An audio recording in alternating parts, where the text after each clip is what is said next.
Hola, ¿cómo están? Me da gusto saludarles una vez más. Ahora, de nuevo, a través de estas herramientas, con este video.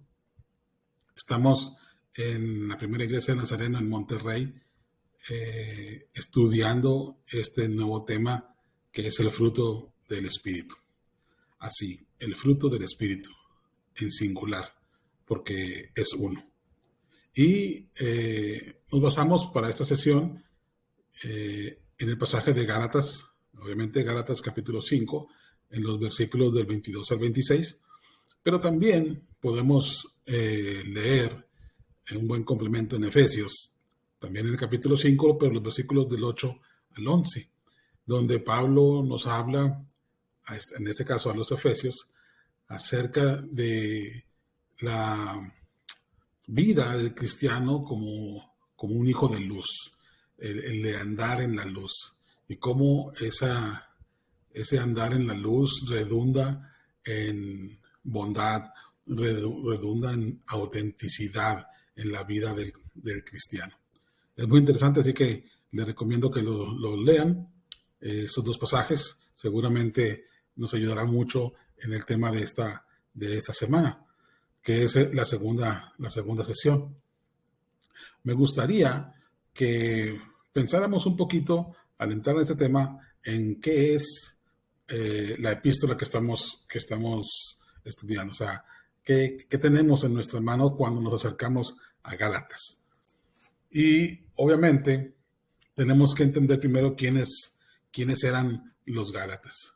Eh, ¿Por qué? Porque esto nos ayuda a comprender un poco mejor qué quería Pablo decirle a la iglesia en Galacia, por qué es que les escribe, desde dónde lo hace, con qué intención, ¿verdad? Qué es lo que él está buscando como apóstol, cuáles son las necesidades que él está tratando de cubrir cuando escribe a los Gálatas. ¿Y quiénes eran los Gálatas? Obviamente los habitantes de esa región, Galicia. Eh, y cuando hablamos de los Gálatas, tenemos que pensar que eran un grupo de personas que emigraron 300 años antes de Cristo, emigraron del centro de Europa.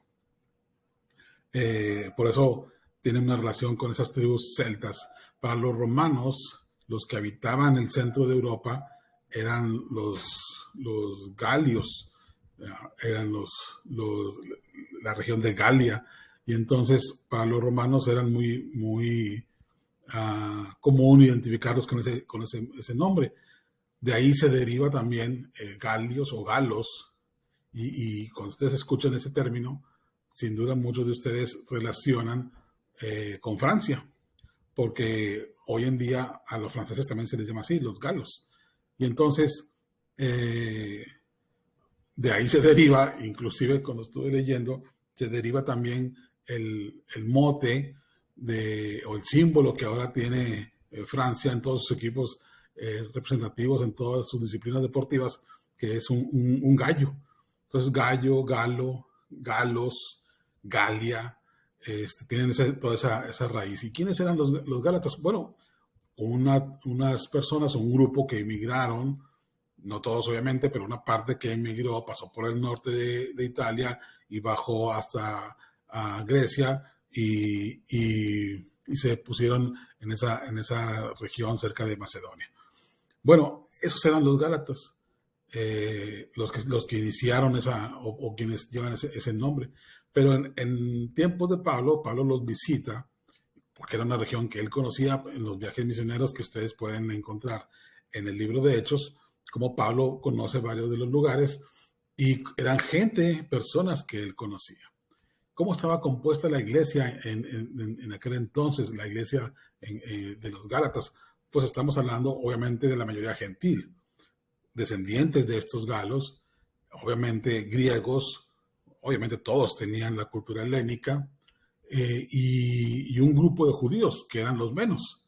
Pero entonces estamos hablando ahí de una mezcla entre celtas, entre romanos, entre griegos, macedonios y, y judíos, los menos eran los judíos. Miren qué mezcla tan tremenda la que existía ahí en esa iglesia, que Pablo conocía perfectamente bien, que Pablo había fundado.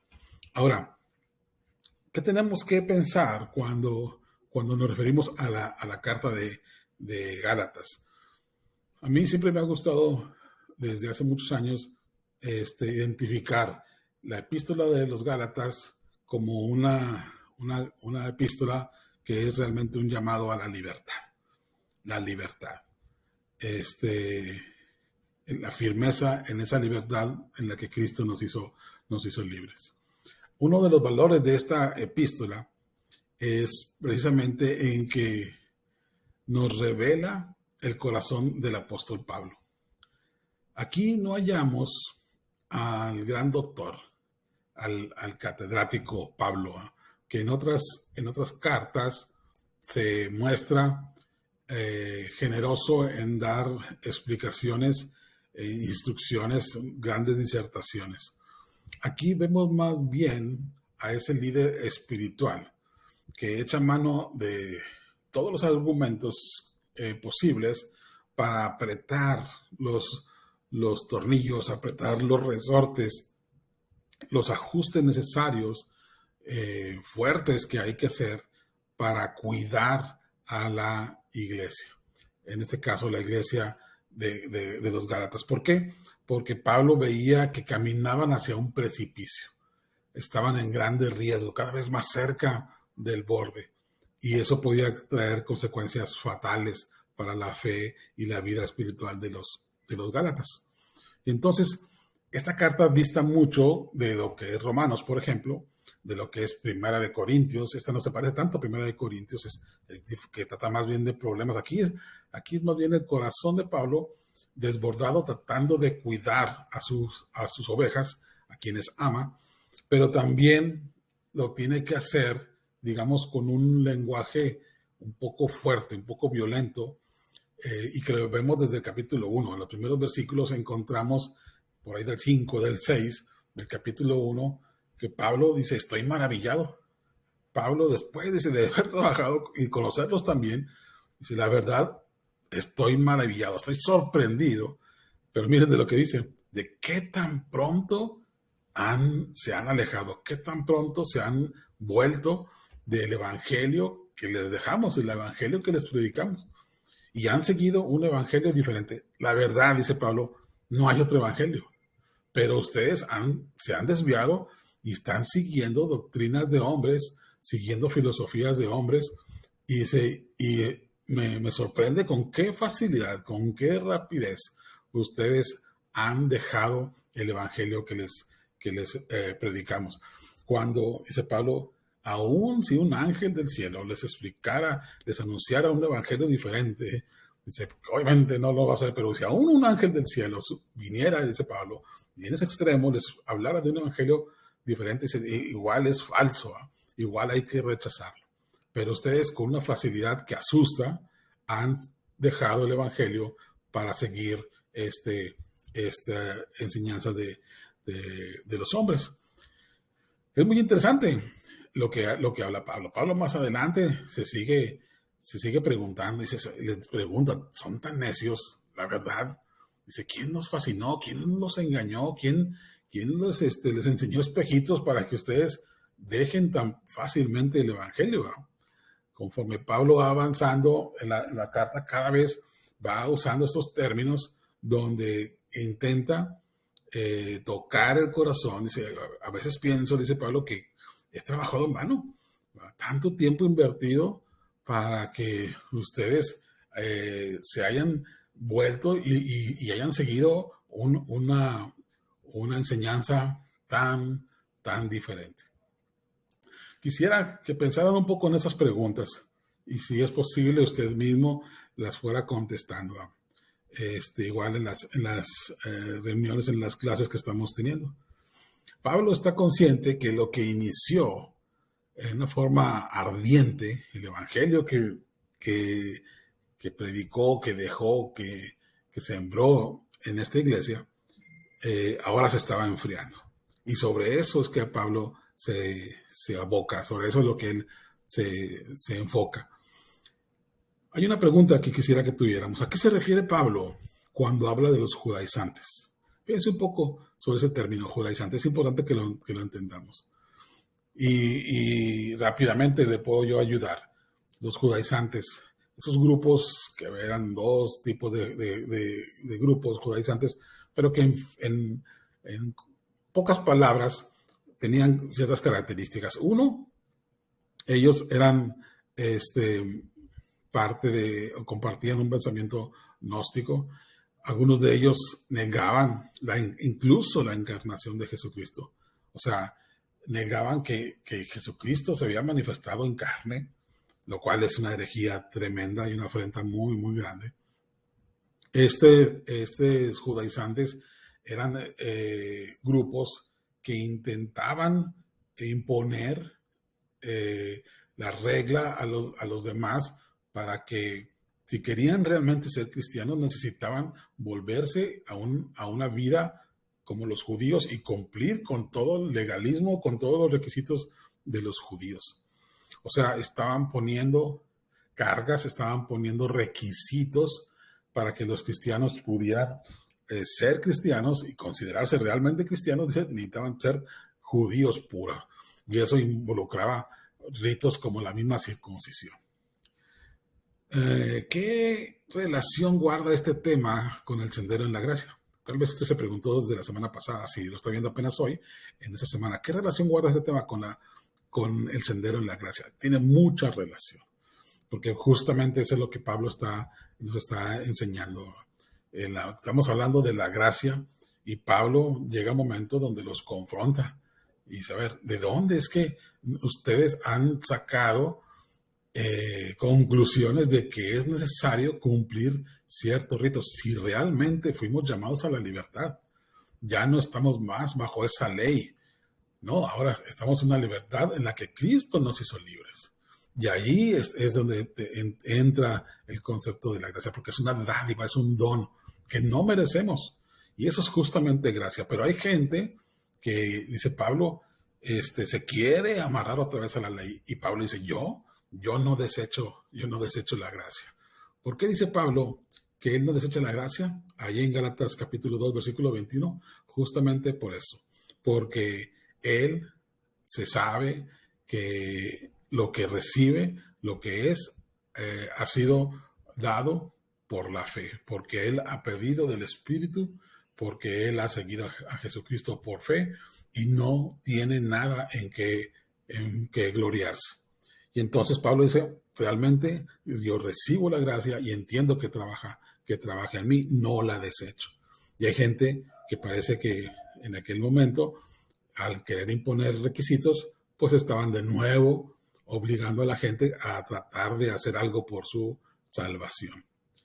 ¿Qué le respondería usted, mi hermano, al apóstol Pablo si el apóstol Pablo le preguntara, aquel pues que os suministra el Espíritu y hace maravillas entre vosotros, ¿lo hace por las obras de la ley o por el oír con fe? Mire la pregunta de Pablo. Pablo, al discutir con ellos, al enseñarles, a ver, ubiquémonos.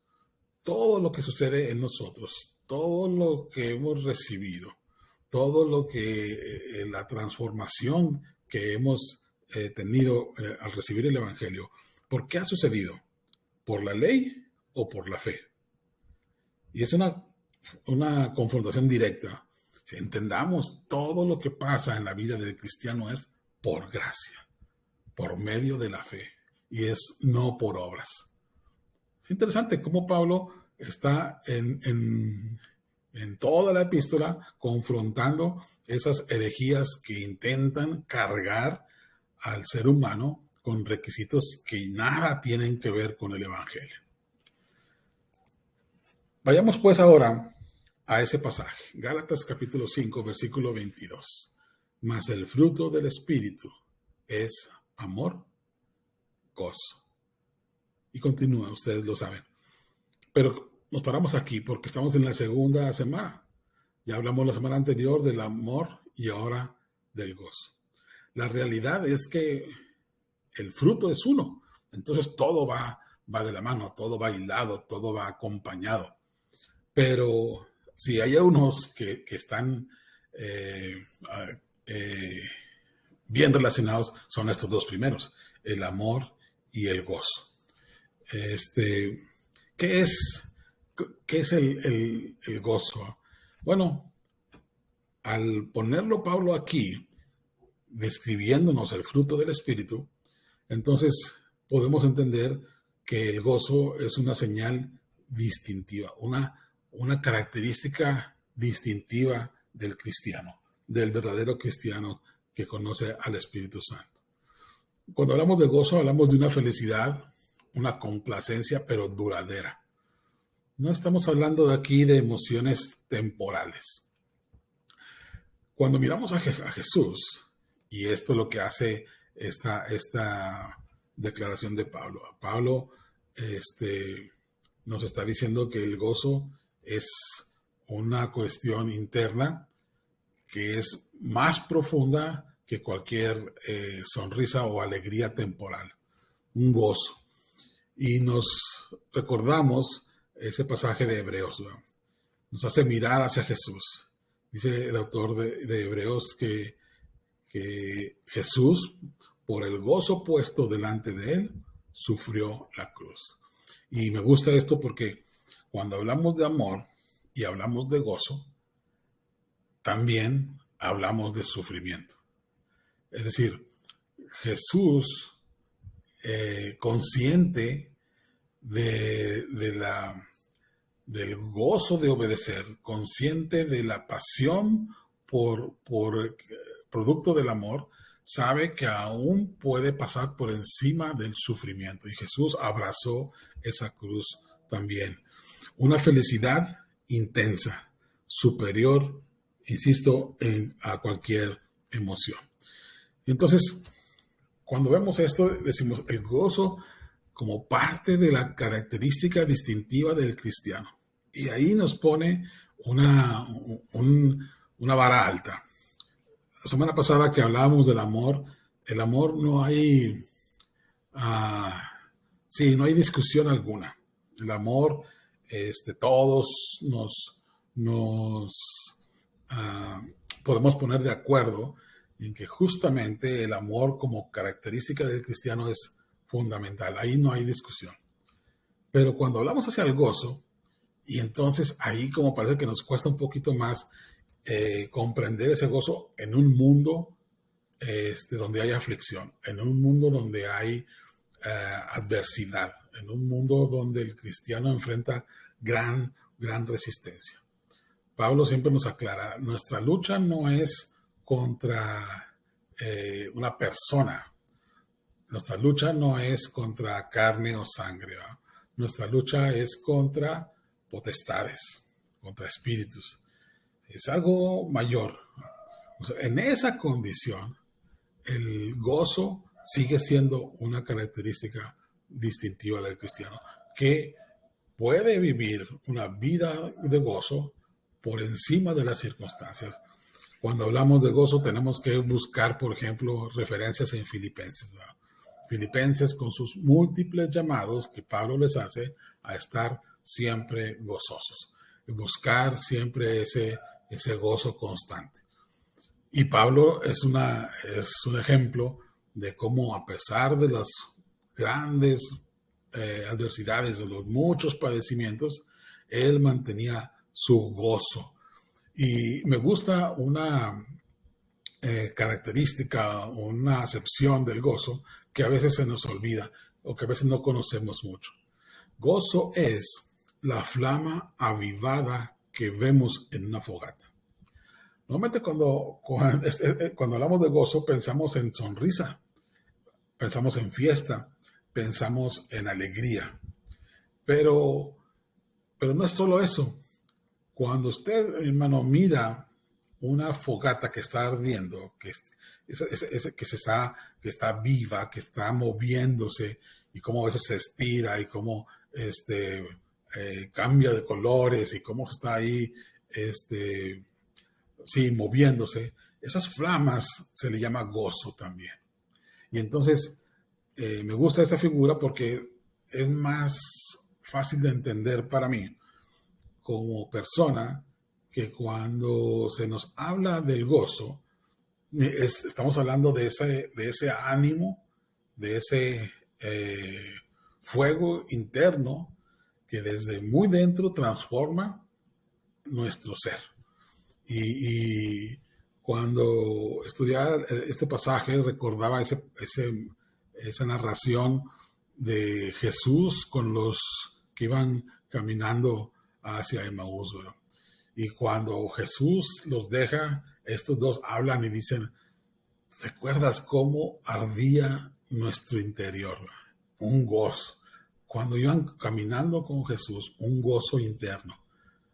Estaban preocupados, le cuentan las historias que se narraban de lo que había sucedido, de Jesús de Nazaret, de su crucifixión. Pero cuando convivíamos con Jesús, mientras caminábamos, nuestro corazón ardía. Ese es el gozo que se nos refiere en Gálatas capítulo 5. Realmente el fruto del Espíritu, dice, es amor. El fruto del Espíritu es gozo.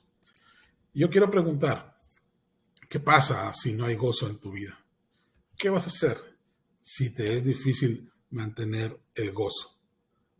Piénsalo bien. Y seguramente has pasado muchos tiempos, muchos momentos en los que las dificultades han querido ahogar ese gozo. Bueno, recuerda que no estamos hablando solamente de una virtud que debes buscar. ¿A qué me refiero cuando pongo esto, mis hermanos? Cuando hablamos del amor y del gozo, que obviamente es algo que debemos anhelar y que tenemos que interiorizar y preguntarnos cómo es nuestra vida, no estamos hablando de fabricar nosotros, no estamos hablando de crear nosotros con algún método ese hábito en nuestra vida. No, no es un elemento que tengas que perseguir. Hablamos más bien de un estilo de vida. Sí, la forma de vivir de un cristiano que realmente es dejado, que realmente se ha dejado llevar por el Espíritu Santo, es así, una vida de amor, una vida de gozo. Entonces, a veces buscar por sí el amor, buscar por sí el gozo, yo creo que no es la mejor estrategia, no hace sentido. ¿Por qué? Porque no somos nosotros quien lo va a producir. ¿Me explico? No es que baste solamente con echarle ganas, no basta solamente con quererlo, no basta solamente con cambiar nuestra actitud. Son cosas buenas, sí, son cosas que hay que anhelar. Sí, hay una parte y tenemos que luchar por ello y sí tenemos que esforzarnos, sí. Pero estamos hablando del fruto. Y aquí yo quiero concluir, ir cerrando este tema para decirle, mi hermano, que esto no es su fruto. O sea, cuando hablamos de esto, del amor y del gozo, no estamos hablando de tu fruto. No, es fruto del Espíritu. Espero estarme explicando. Es decir, si nosotros buscamos el amor por sí mismo, buscamos el gozo y yo me meto en mi cabeza y yo trato de pensar cómo lo voy a hacer para ser gozoso y trato de armarme una rutina o trato de cambiar mi actitud o trato de mejorar mi pensamiento y todo eso puede ser bueno o ponerme un hábito específico de recordar las manifestaciones de Dios, los favores de Dios en mi vida y todo lo que Él me ha dado y cómo me mantiene traer a la memoria todas las bendiciones de Dios, que son cosas buenas, no es suficiente. Aunque son muy buenas y pueden ayudar, no es ese el enfoque, sino que necesitamos enfocarnos en el dador de ese fruto. Es el fruto del Espíritu, para que nosotros podamos tener ese fruto es porque necesitamos el Espíritu. Lo que más necesitamos es el Espíritu Santo de Dios en nuestra vida. De manera que nosotros no podemos gloriarnos en nada, no podemos jactarnos de nada, no podemos presumir absolutamente nada. No somos superiores a nadie porque entendemos que es gracia pura de Dios. Es decir, si un esfuerzo tenemos que hacer es pedir e insistir en la llenura del Espíritu en nuestra vida, es dejar cada vez más espacio para el mover del Espíritu, es ser más sensible, estar más al pendiente de Él, es buscar más al Espíritu Santo de Dios que trabaje en nuestra vida. Como consecuencia, brotará, porque es lo normal, dará ese fruto que es amor, que es gozo. Y nosotros podemos desarrollarlo, pero porque tenemos en nuestro corazón reinando el Espíritu Santo de Dios. Así que tome esta frase y piénselo un poco. No es su fruto, es fruto del Espíritu. ¿Cómo usted y yo lo podemos tener? Bien, con el Espíritu Santo en nuestra vida. Ahí está la clave. Es el Espíritu Santo en nuestra vida, más que nuestras estrategias humanas. Déjenme terminar con esta fotografía. Si más o menos la pueden ver, son un grupo de personas empujando un Volkswagen, un bocho, como le decíamos. Y me acordaba justamente cuando estudiaba el tema, en una ocasión con Arnoldo. ¿Se acuerdan que Arnoldo tenía un bocho y no quería aprender? Así que los muchachos comenzamos a darle un empujón de vuelo para que prendiera. Pero éramos varios y lo empujamos y no podíamos con el carro. Arnoldo estaba arriba y él lo iba a dirigir y lo iba a arrancar. No encendía, así que había que darle un empujón. Pero no podíamos, hasta que le dijimos a Beto Avitia, oye, pues chécalo, ¿por qué? Dile que no le pise el freno. Y Arnoldo decía, no estoy pisando el freno, gritaba desde adentro. Hasta que Beto Avitia se acerca a la ventana y le dice, quítale el freno de mano, Arnoldo. Y nos daba risa porque nosotros queríamos estarlo empujando el carro, pero Arnoldo no se había dado cuenta que tenía el freno de mano. Y era dificilísimo empujar un carro con el freno de mano puesto. Ustedes entenderán.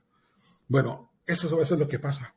Cuando nosotros buscamos el amor y el gozo, nosotros estamos empujando un carro con el freno de mano. Para quitar ese freno de mano, necesitamos nosotros buscar el Espíritu Santo, que reine el Espíritu Santo de Dios en nuestra vida. Y ahí el coche vuela. Ahí es cuando arranca. Ahí es cuando es ligero. Ahí es cuando avanza. Ahí es cuando hay energía. Y ahí es cuando se pone en marcha. Quítele el freno de mano, mi hermano. Quíteselo. Deje que el Espíritu Santo reine en su vida. Y entonces que Él dé fruto.